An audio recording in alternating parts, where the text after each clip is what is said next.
പല്ലശ്ശന സ്വദേശിനിയും ലോകത്തറിയപ്പെടുന്ന സ്ത്രീ വിമോചക പ്രസ്ഥാനമായ പ്രജ്വലയുടെ സ്ഥാപകയുമായ ഡോക്ടർ സുനിത കൃഷ്ണന്റെ ഓർമ്മക്കുറിപ്പുകൾ I am what I am ജനുവരി 26-ന് പാലക്കാട്ട് പ്രകാശനം ചെയ്യുമെന്ന് Vishwas secretary general advocate P Premnath വാർത്താസമ്മേളനത്തിൽ പറഞ്ഞു.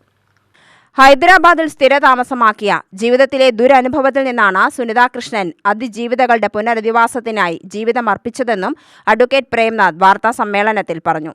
സ്വയം തകർന്നുപോയി സമൂഹത്തിൻ്റെ ഏതെങ്കിലും ഒരു പാർശ്വവൽക്കരിക്കപ്പെട്ട വിഭാഗമായിട്ട് തുടരുന്നതിനെതിരായിട്ട് അവരത് ഇതുപോലെ ബുദ്ധിമുട്ട് അനുഭവിക്കുന്ന കുട്ടികളുണ്ടോ എന്ന് കണ്ടെത്തി പല കുട്ടികളെയും കണ്ടെത്തിയത് പലരും പിന്നീട് വ്യഭിചാരത്തിലേക്കാണ് തിരിഞ്ഞിരിക്കുന്നത്. കൊമേഴ്സ്യൽ സെക്ഷൽ ആക്ടിവിറ്റി, പ്രോസ്റ്റിറ്റ്യൂട്ടായിട്ടും ബ്രോത്തൽ ഹോംസിലും റെഡ് ഷീറ്റിലൊക്കെയാണ് ഇതുപോലുള്ള ലൈംഗിക അതിക്രമത്തിന് വിധേയരായ കുട്ടികളൊക്കെ എത്തിച്ചേർന്നിരിക്കുന്നത്.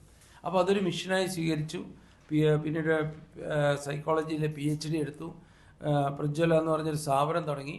ധാരാളം പോലീസിൻ്റെ സഹായത്തോടെ ഇന്ത്യയുടെ വിവിധ ഭാഗങ്ങളിൽ, ഹൈദരാബാദ് മാത്രമല്ല, ബോംബെ, ഡൽഹി, അഹമ്മദാബാദ്, അലഹബാദ് എല്ലാ സ്ഥലങ്ങളിലെല്ലാം ഇതുപോലുള്ള ബ്രോത്തൽ ഹോംസിലും റെഡ് ഷീറ്റിലൊക്കെ പോയി പോലീസിൻ്റെ കൂടെ റെയ്ഡിൽ പങ്കാളിയായി. ആ റെയ്ഡിൽ നോക്കി അതിലുള്ള അതിജീവിതകളെ സഹായിച്ചു കൊണ്ടുവരികയും അവർക്ക് വേണ്ടി ഒരു ഹോം തുടങ്ങുകയും ചെയ്തു. ഇന്നത് സംസ്ഥാന ഗവൺമെൻറ്റും ദേശീയ ഗവൺമെൻറ്റൊക്കെ അംഗീകരിച്ച വലിയൊരു ഹോമാണ്. ഏകദേശം 600ഓളം 4 ഹോമിലായിട്ട് ഏകദേശം 600ഓളം അന്തേവാസികൾ ഹൈദരാബാദിലുണ്ട്. അപ്പോൾ അവരുടെ ആ ജീവിത കഥ, അതായത് എങ്ങനെ ഒരു സാധാരണ ഒരു പെൺകുട്ടി എന്ന ഒരു പെൺകുട്ടിക്ക് ഇത്രയധികം കാര്യങ്ങൾ ചെയ്തു തീർക്കാൻ എങ്ങനെ പറ്റിയെന്ന് പറഞ്ഞാൽ അവരുടെ ഒരു ഓർമ്മക്കുറിപ്പാണ് ഈ അയാം വാട്ട് അയാം എന്ന് പറഞ്ഞ ബുക്ക്. അപ്പോൾ അത് അവരുടെ സ്വന്തം സ്വദേശിയായ പാലക്കാട്, പല്ലശ്ശന സ്വദേശിയാണ് അവർ. പാലക്കാട് അതിൻ്റെ റിലീസ് നടത്തണമെന്ന് ഞങ്ങളുടെ ഒരു വലിയൊരു ആഗ്രഹമായിരുന്നു.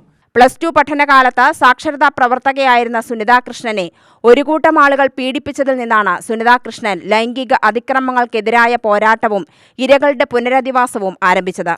സുനിത കൃഷ്ണന്റെ സാമൂഹിക ഇടപെടലുകളാണ് ഇരകളുടെ നീതി ഉറപ്പാക്കാനായി വിശ്വാസം ആരംഭിച്ചത്. ലൈംഗിക അതിക്രമങ്ങൾക്കിരയാകുന്നവരുടെ പുനരധിവാസം, സ്വയം തൊഴിൽ, വിവാഹ ജീവിതം എന്നിവയിലെല്ലാം ശ്രദ്ധ ചെലുത്തുന്നു.